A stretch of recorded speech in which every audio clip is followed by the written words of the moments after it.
Declaro abierto. The 9,972nd meeting of the Security Council is called to order.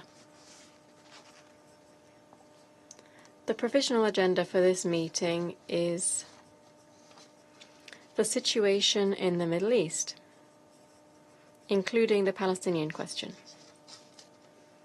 The agenda is adopted. In accordance with Rule 37 of the Council's Provisional Rules of Procedure, I invite the representatives of Argentina and Israel to participate in this meeting. It is so decided.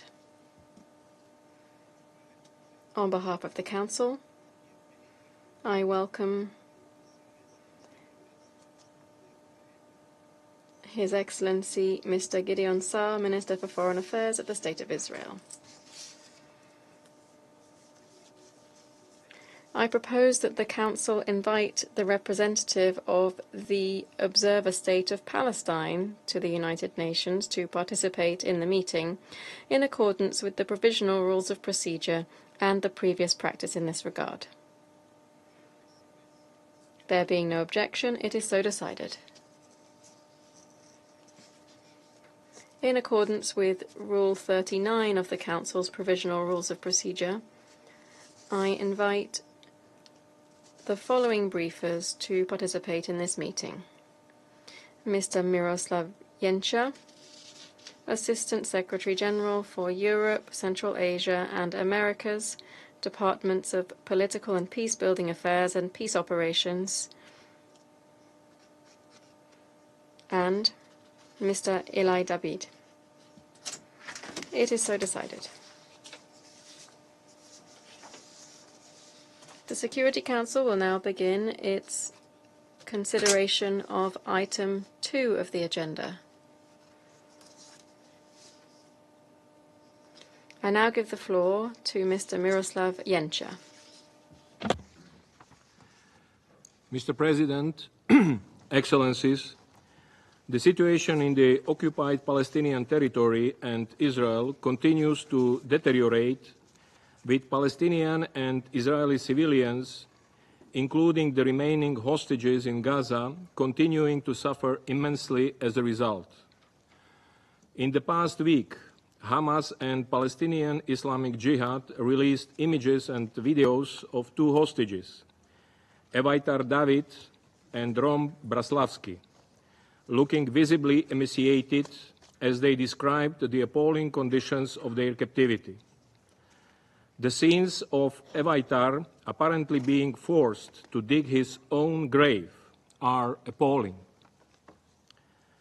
These images and their own accounts of their treatment have horrified us all. They are an affront to humanity itself. I would like to acknowledge the presence of Eli David, the brother of Evitar David, who we will hear from shortly. Mr. David, please know that we at the United Nations recognize the profound pain and hardship endured by the families and loved ones of those who remain in captivity. Nearly 2 years have passed, with the immeasurable suffering and fear intensifying with every passing day. I am especially mindful that this week the Jewish community commemorated Tisha B'Av, a day of mourning and remembrance of historical tragedies endured by the Jewish people, a time that echoes with the pain of loss across generations. I pay tribute to your courage and determination, and I share your dearest wish for your brother and all hostages held in Gaza to be immediately and unconditionally released. Mr. President, Hamas and other Palestinian armed groups continue to hold 50 hostages, 28 of whom are thought to be deceased, in captivity in horrific conditions. Released hostages have relayed distressing accounts of deprivation, ill treatment, and abuse. Since 7 October 2023, Hamas and other armed groups have circulated dozens of videos of hostages, including statements made by hostages under duress and clearly suffering, including the most recent footage of Evaitar David and Rom Braslavsky. International law is clear. Hostage-taking is prohibited. It is a war crime. Those deprived of liberty must be treated humanly and with dignity and allowed to receive visits from the International Committee of the Red Cross. They must never be subject to ill treatment, abuse, or humiliation, as this would also constitute violations of relevant rules of international law. I reiterate the Secretary General's call on Hamas and other Palestinian armed groups for the immediate and unconditional release of all hostages.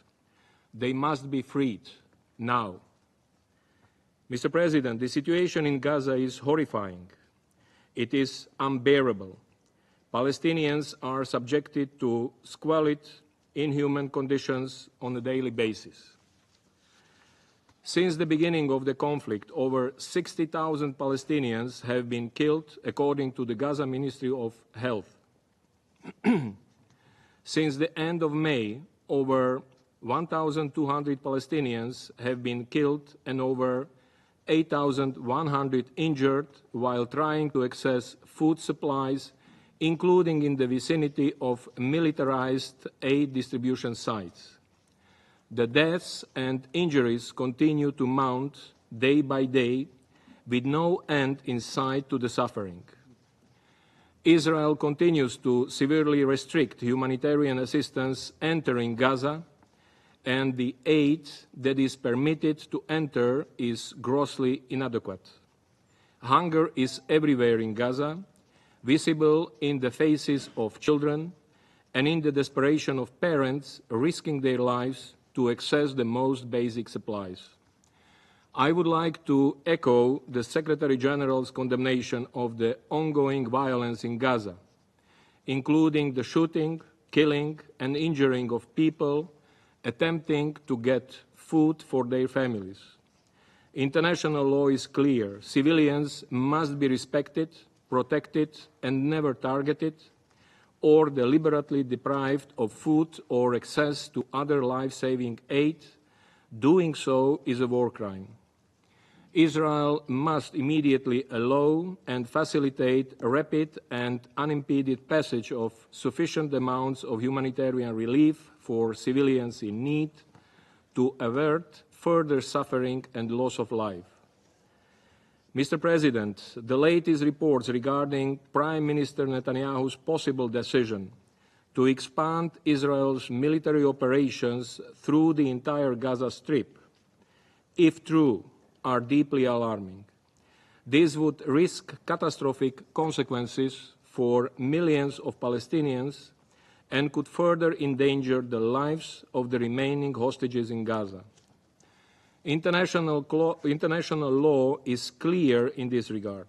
Gaza is and must remain an integral part of a future Palestinian state. As declared by the International Court of Justice in its advisory opinion of 19 July 2024, the State of Israel is under an obligation to cease immediately all new settlement activities and to evacuate all settlers from the occupied Palestinian territory and to bring to an end its unlawful presence in the occupied Palestinian territory, Gaza and the West Bank, including East Jerusalem, as rapidly as possible.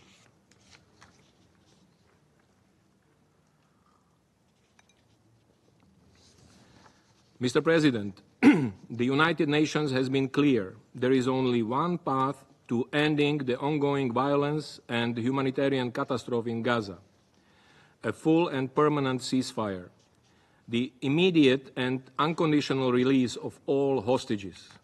Life-saving humanitarian aid must flow into Gaza at scale and without obstructions, and civilians must be guaranteed safe, unhindered access to assistance.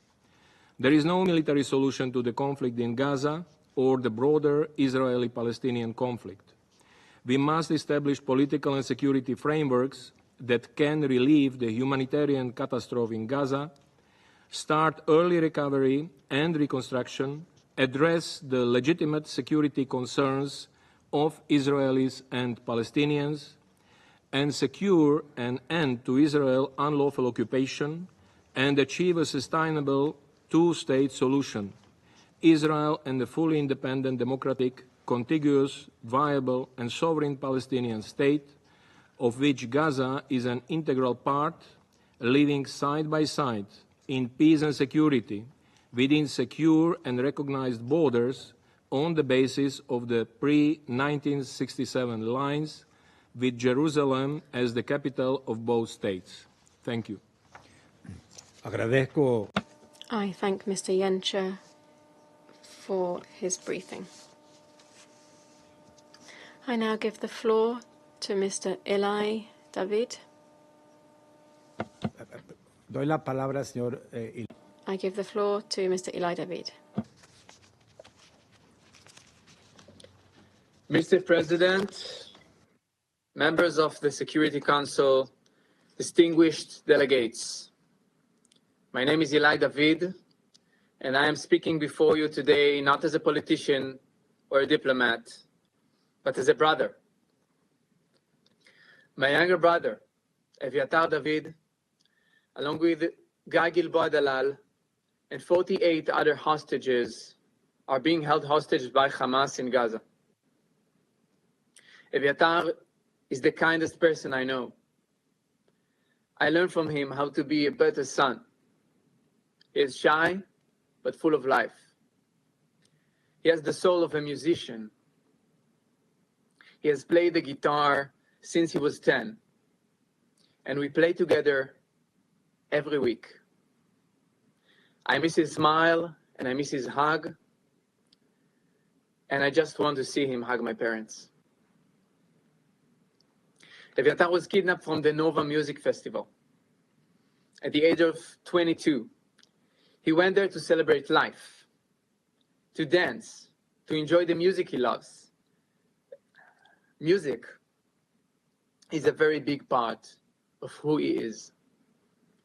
Since that day, my brother and the other hostages have endured an unimaginable nightmare. This is not just a figure of speech. Their lives are truly hanging by a thread. We now know from medical reports and other indications that Eviatar, Guy, and the others are the brink of death. They may only have days left to live. Days. That is how urgent that is. They have each lost nearly half of their body weight. My little brother now weighs only around 40 kilograms. That's just around 90 pounds. Please see this picture of me and my siblings. This is me right here. This is me. My younger sister. This is Eviatar. Look at his smile.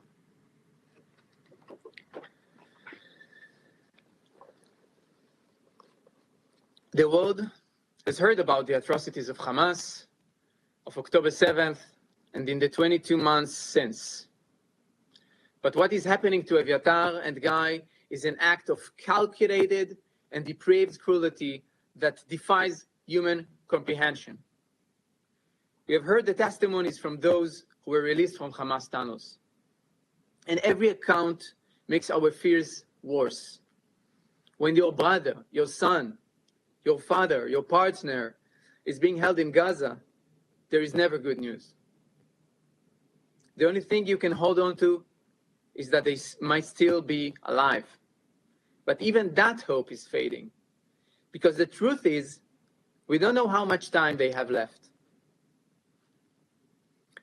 5 months ago, on February 22nd, we received what we thought at the time was the cruelest possible emotional torment to Eviatar. In February, after 500 days in captivity, Hamas broadcasted Eviatar and Guy. They were brought out of the tunnels. Hamas forced them to watch their fellow captives being released. Then, Eviatar and Guy were sent back into the dark tunnels.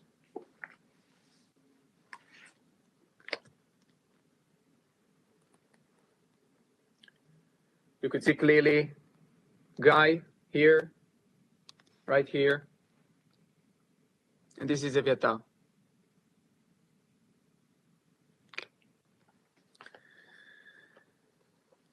We thought at the time that this was the pinnacle of evil. But then, just this past weekend, we received a new video from hell. We were reminded just how much more cruel and inhumane Hamas and its sick partners are. My brother was a living skeleton. He had barely the strength to move or speak. His voice barely recognizable. In that video, my little brother was forced to speak to the world and then actively began to dig his own grave inside a filthy, dark tunnel in Gaza. My mother and I could not even bring ourselves to watch it. We knew that if we did, we would be unable to function. My father and sister, however, felt they had to see him, to hear his voice, to feel him somehow. Now those images haunt them. My father cannot sleep, and my mother has not stopped crying ever since. What would you do if, God forbid, it was your son, brother, partner, father? We are here because we and the other hostage families cannot wait any longer. We need to reunite with them, to hug them, and to feel them close. There are still fathers whose children are waiting for their return. We are all waiting for everyone's return. For us, the mission is very clear and urgent. We must save Eviatar's life and the life of his friend Guy. We must ensure that all hostages are being released immediately and unconditionally. We don't have more time. They don't have more time. And every minute counts. The last video also exposed another horrifying truth. As my younger brother, a living skeleton, was forced to speak and dig his future grave, you can see the chubby and well-fed hand of Hamas terrorists enter into the frame.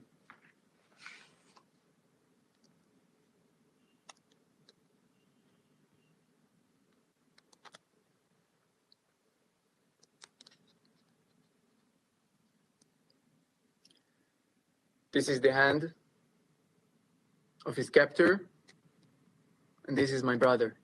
You can see the hand is even thicker than his leg, than my brother's leg.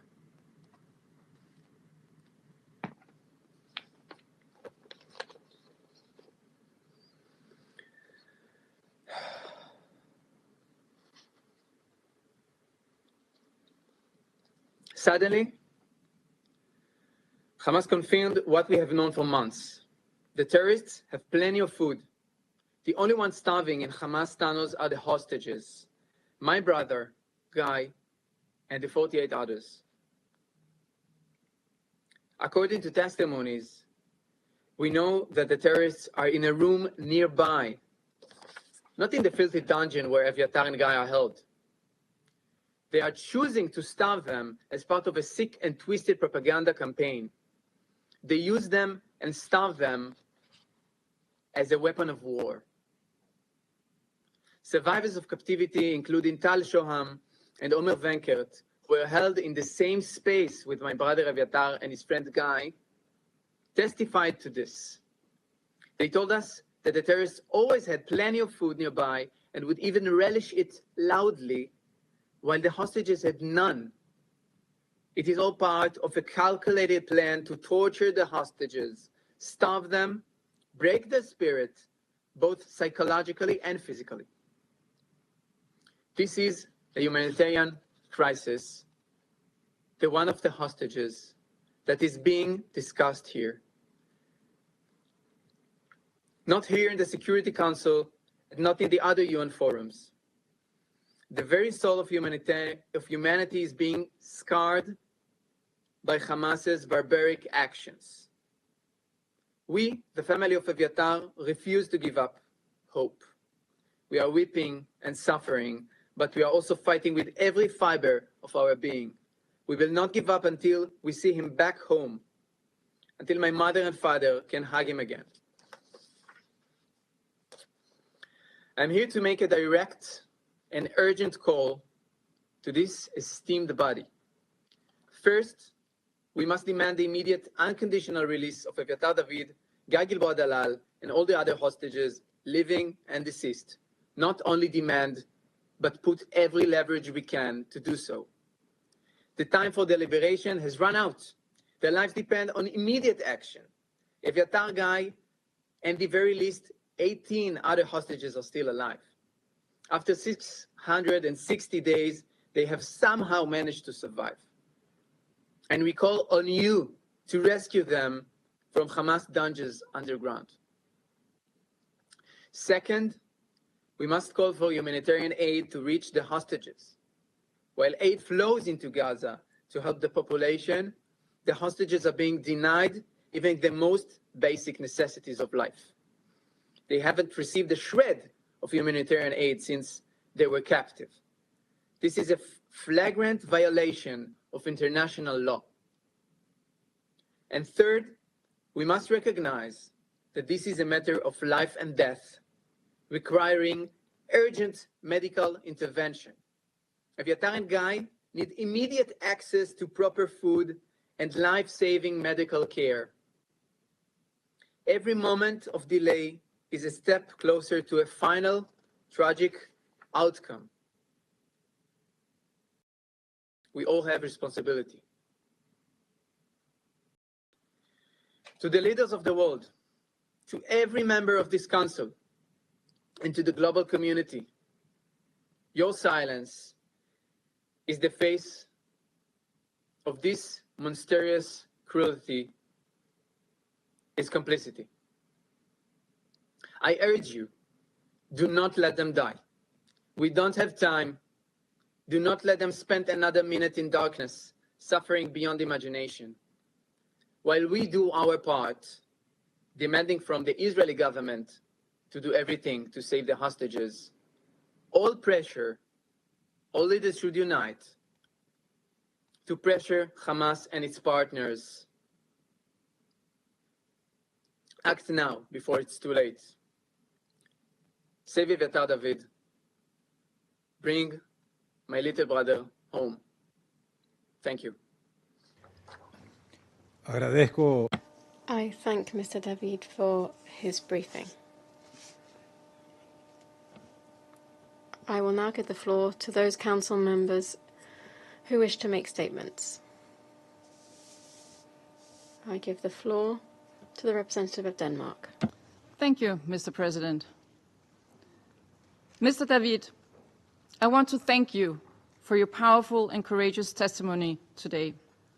On behalf of Denmark, I wish to convey our deepest sympathies. What you and your family continue to endure is unimaginable. Your presence here today not only honors your loved one, but also sheds light on the profound human toll of this conflict. I would also like to extend my appreciation to Assistant Secretary Jenka for your briefing, and I welcome His Excellency Foreign Minister Saar, as well as the permanent representative of the Observer State of Palestine, to this meeting.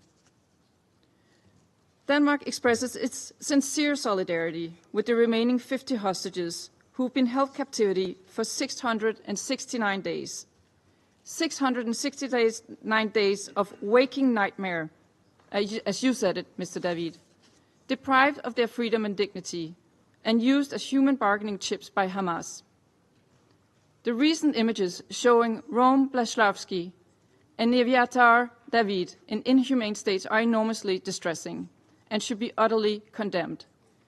We regret that the hostages have not been granted any humanitarian access to address their medical and other humanitarian needs as required under international law. Our thoughts are with them and their families. We re-emphasize that hostage-taking is a war crime, and we reiterate our demand for the immediate, unconditional, safe, and dignified release of all remaining hostages.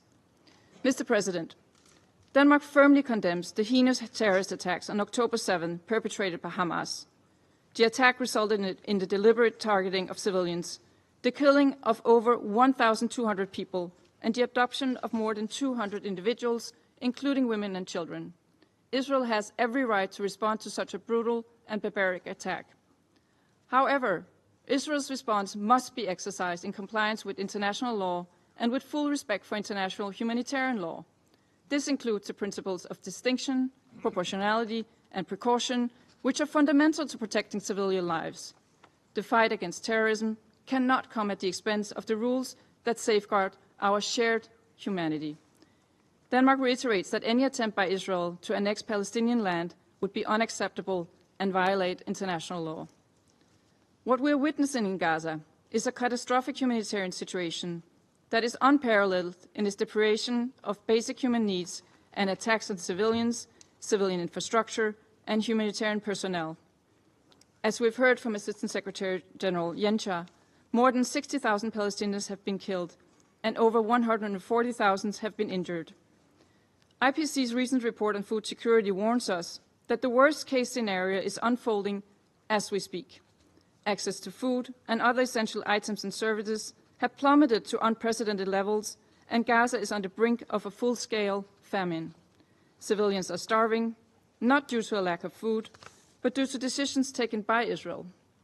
We cannot continue to let this happen. International law is clear. Humanitarian aid should never be used as a bargaining chip or a political tool. Israel must immediately lift all restrictions to allow for the provision of safe, sustained, and unhindered humanitarian access in line with its obligation under international humanitarian law. Mr. President, the suffering has to end.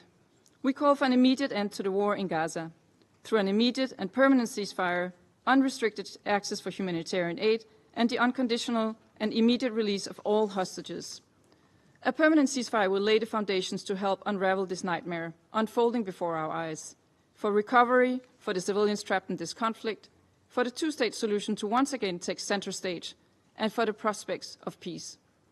These were also the messages that we heard during the high-level conference on the implementation of the two-state solution last week, where Denmark joined the vast majority of member states in voicing our steadfast support to a two-state solution. There is no better path to ending this conflict than two states, side by side, providing just and lasting peace for all, Israelis and Palestinians alike. For that to happen, the violence in Gaza must stop now. I thank you. Agradezco. I thank the representative of Denmark for the statement. I now give the floor to the representative of China. President, I thank ASG Yencha for his briefing. I welcome the participation of Foreign Minister South of Israel and delegates from Palestine and Argentina in this meeting. I also thank Mr. David for his statement and express my deep sympathy for the suffering your loved ones have endured. We sincerely hope that all surviving hostages will be treated humanely, released at an early date, and reunited with their families without delay. We hope that the trauma caused by this tragedy will be alleviated and healed at an early date. President, the conflict in Gaza has dragged on for almost 2 years, causing unprecedented death and destruction, and bringing unimaginable suffering to civilians in both Palestine and Israel. The ceasefire agreement reached in January this year, if fully implemented, could have paved the way for a lasting ceasefire in Gaza and the return of all hostages to their families. Regrettably, however, the ceasefire has been broken. Hostages remain in captivity, and the suffering continues. We call for an immediate and lasting ceasefire. Israel's military operations have resulted in the deaths of over 60,000 civilians in Gaza, with innocent lives still being lost every day. The harsh reality has shown that military means are not the solution. An immediate ceasefire is the right path to saving lives and bringing hostages home. Recent media reports indicate that Israel has decided to escalate its military offensive and fully occupy Gaza. We express our grave concern over this development. We urge Israel to immediately halt such dangerous actions. We also urge all parties to promptly reach a binding and sustainable ceasefire agreement, and urge countries with significant influence over the parties concerned to act in a just and responsible manner and take concrete steps to help bring about a ceasefire. We call for alleviating the humanitarian catastrophe. The 2 million innocent civilians in Gaza should not be victims of war, nor should they endure further suffering from man-made disasters. Under the current extreme blockade and siege, the humanitarian catastrophe in Gaza continues to worsen, with severe famine looming large. Restricting humanitarian access will only further exacerbate the collective punishment of people in Gaza and make it harder for surviving hostages to access life-saving supplies. Israel must comply with international law, especially the IHL, fully restore humanitarian access, and support humanitarian agencies such as the United Nations in delivering aid. We call for revitalizing the two-state solution. The decades-long cycle of conflict between Palestine and Israel has cast a shadow of generations on both sides. Fully implementing the two-state solution and achieving an independent Palestinian state is the only viable path to resolving the Palestinian question and preventing recurrence of similar hostage crises. Last week's high-level international conference sent a strong signal in support of implementing the two-state solution. The international community should jointly oppose unilateral actions that undermine the foundation of the two-state solution and intensify efforts to advance the political process towards its realization. President, China will continue to work with the international community to end the fighting in Gaza, alleviate humanitarian suffering, implement the two-state solution, and ultimately achieve a comprehensive, just, and lasting solution to the Palestinian question so that people on both sides can enjoy peace and happiness. Thank you, President. Agradezco a I thank the representative of China for the statement. I now give the floor to the representative of France. Mr. President, I thank the Assistant Secretary General, Mr. Yencha, for his briefing, as well as Mr. Eli David for his moving testimony. I wish, on behalf of France, to assure him of our solidarity and our support. I wish to welcome here the Minister of Foreign Affairs of the State of Israel, Mr. Gideon Saar. I also wish to welcome the presence of the Observer of Palestine. Abject cruelty. Boundless inhumanity. That is what Hamas embodies. The unbearable images that we've seen in recent days showing Israeli hostages held in Gaza, together with your testimony, Mr. David, remind us of horrifying images. France denounces these vile methods and condemns the cruel treatment inflicted on hostages by Hamas and by Islamic Jihad. We think with emotion of your brother, Evatai David, of Rom Braslavsky, and of all of the hostages still being held, as well as their families and loved ones who have been plunged into this nightmare for over 660 days now. Their ordeal must come to an end. We also think of all of the hostages who've perished in appalling conditions, including French nationals.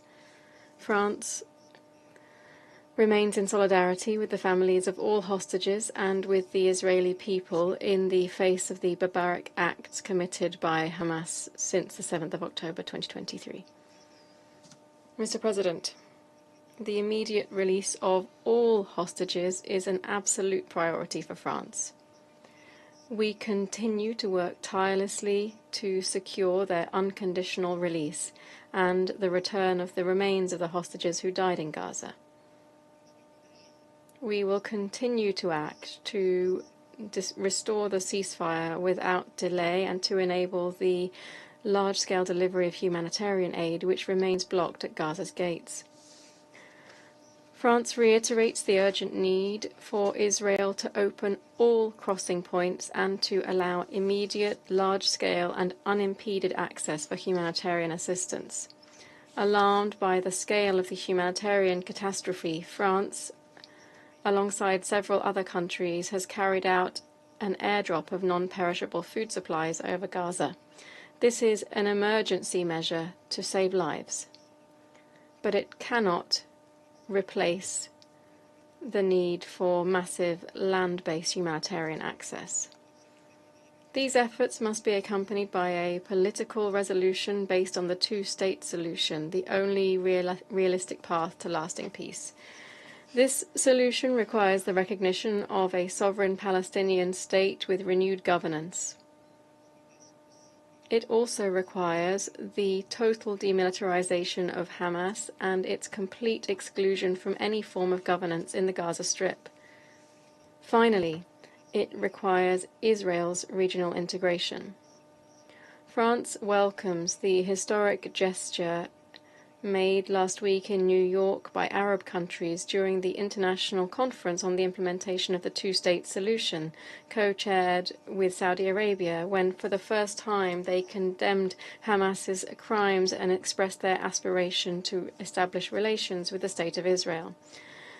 This is how we will break the cycle of violence and reopen the path to peace in the Middle East. It is the only possible path to a future where justice, security, and dignity can be guaranteed for all peoples of the region. Thank you.